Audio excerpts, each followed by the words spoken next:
taon-taon na lamang mga sangkay ay makikita po natin ang mga kahalintulad nito.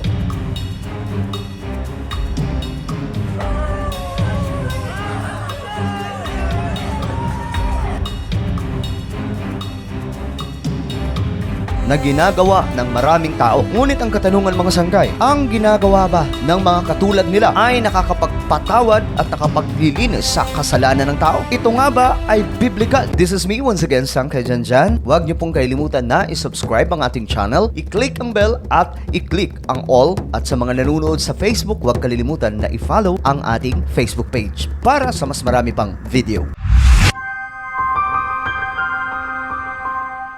Ang Biblia mga sangkay ay naglalaman ng mga katotohanan na dapat sinusundan ng tao. Katotohanang hindi magliligaw sa isang tao bagkus magdadala po ito sa kaliwanagan at kaalaman tungkol sa kung ano ang kalooban ng ating Panginoong Diyos. Kaya naman dapat po tayo ay nagbabasa ng Biblia kasama po ang guidance ng banal na Espiritu ng ating Panginoon. At ngayon, pag-uusapan po natin ang kumakalat sa social media na taon-taon na lamang po ginagawa ang pagpipinitensya. Mga sangkay, nire-respeto po natin ang lahat ng tradisyon o ginagawa po ng tao kung yun talaga ang kagustuhan nila. Subalit mga sangkay, ngayon, pag-uusapan lamang po natin kung ano ang nasusulat sa Biblia, kung ito nga ba ay biblical. Ang pagpipinitensya nga ba ay talagang itinuturo sa Biblia na nakapaglilinis sa ating kasalanan, kagaya na lamang po ng pagpapako sa krus at pagpapahirap ng tao sa kanyang sarili para daw mapatawad ang kanyang kasalanan. Hayaan po natin ang Biblia ang sumagot at hindi po ang opinyon ng nakararami. Walang sino mang pwedeng makaapak sa kung ano ang sinasabi ng Biblia. Kung ano po ang standard ng banal na aklat, yun dapat ang masunod at hindi po ang kalooban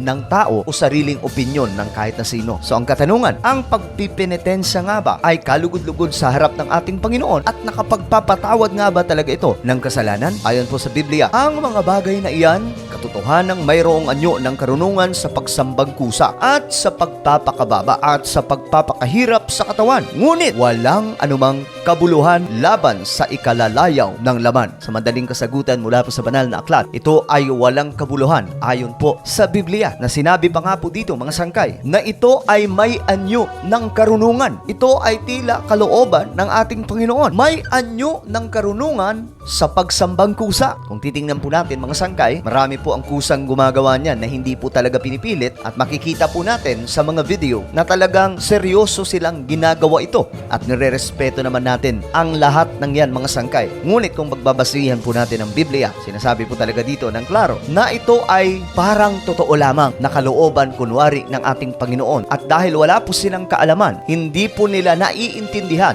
na ito ay wala po sa standard o prinsipyo na sinasabi po ng banal na aklat, na ayon po sa Biblia, mayroong anyo ng karunungan sa pagsambang kusa at sa pagpapakababa at sa pagpapakahirap sa katawan. Kung titingnan po natin, sila po mismo, mga sangkay, gumagawa po neto, pinapahirapan ng sarili sa pag-aakalang ito ay makapagpapatawad sa kanilang kasalanan. Ngunit, ang sinasabi po ng Biblia ay ito, ngunit walang anumang kabuluhan laban sa ikalalayaw ng laman. Walang anumang kabuluhan. Ibig sabihin, wala pong saysay ang kanilang ginagawa. Alam niyo kung bakit mga sangkay? Wala po tayong kakayahan na makapagpatawad sa ating sariling mga kasalanan. Lahat ng kasalanan natin mga sangkay ay nagawan na po ng pamamaraan ng ating Panginoong Hesus nang siya po ay nagkatawang tao. Ayon po sa Biblia, in 1 Timothy chapter 3 verse 16, and without controversy, great is the mystery of godliness. God was manifest in the flesh, justified in the spirit, seen of angels, preached unto the Gentiles, believed on in the world, received up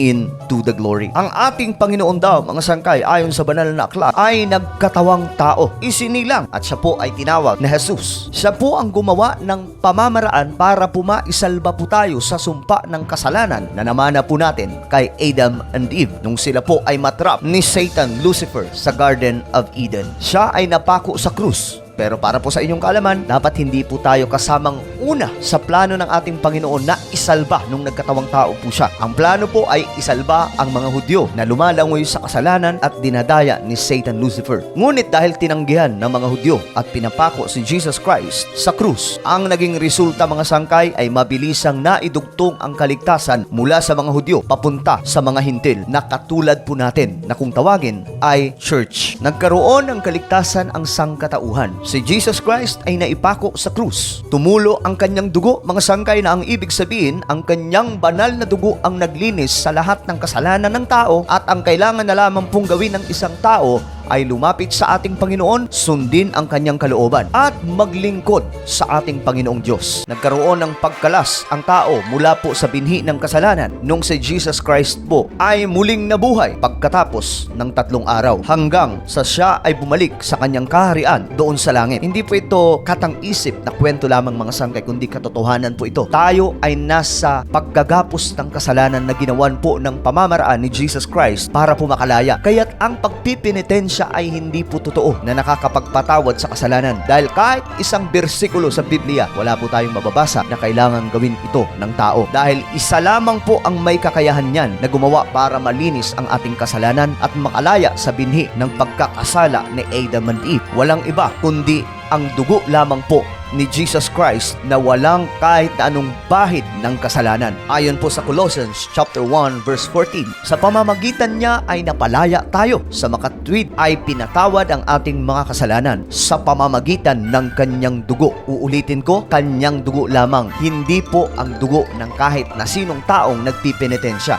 Si Jesus Christ lamang po ang may kakayahan na linisin ang ating kasalanan, at nagawa na po niya yan. Hindi na kailangan ng tao na magpinitensya. Totoo po yan, mga sangkay. So ano na lamang po ang kailangan gawin ng tao? Ayon po sa Acts chapter 2 verse 38, sumagot si Pedro, pagsisihan nyo't talikuran ang inyong mga kasalanan at magpabautismo kayo sa pangalan ni Hesukristo upang kayo'y patawarin at tatanggapin ninyo ang kaloob ng Espiritu Santo. Yan po ang proseso ng kaligtasan na kailangan gawin ng isang tao. Ayon sa Biblia, kailangan pong pagsisihan ang kasalanan, magpabautismo sa tubig sa pangalan ng ating Panginoong Jesus, at magkakaroon pa po ng regalo mula sa ating Panginoon. Ito ay ang kaloob na Espiritu Santo. So ngayon, klaro na, mga sangkay, hindi po pagpipinitensya ang solusyon para mapatawad ang kasalanan. Ang kailangan lamang, mga sangkay, seryosohin ang paglilingkod sa ating Panginoon at talikuran ang mga kasalanan. Sumunod sa kalooban ng ating Panginoon na nasusulat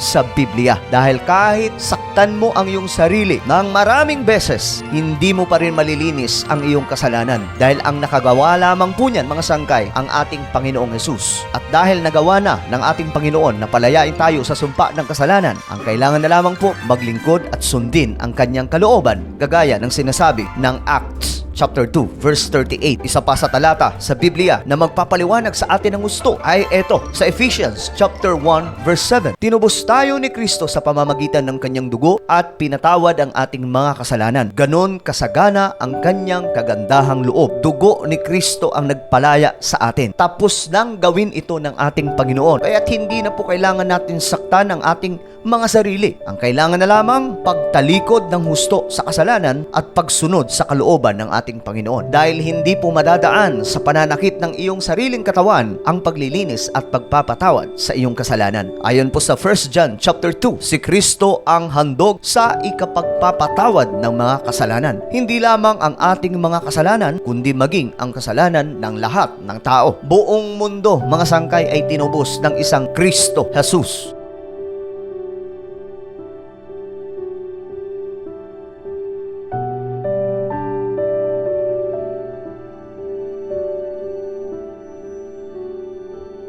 Kaya't ang pagpipinitensya ay isa pong maling gawain at wala po sa Biblia. Ulitin ko po, nirerespeto po natin lahat ng tradisyon. Ngunit pag pinag-usapan po natin ang standard at prinsipyo ng salita ng Diyos, totoo po ang sinasabi ng Biblia na ito ay walang kabuluhan, sapagkat tapos nang gawin ng ating Panginoong Jesus ang palayain tayo sa sumpa ng kasalanan sa pamamagitan ng kamatayan niya doon sa krus. Nilinis tayo ng kanyang banal na dugo. Kaya't ang kailangan na lamang pong gawin natin ngayon upang hindi tayo madala ni Satan Lucifer ay ang seryosong paglilingkod sa ating Panginoon, pagtalikod sa kasalanan, pagpapabautismo sa pangalan ni Jesus, pagpapatuloy sa pagsunod sa kanyang kalooban hanggang sa kanyang pagbabalik.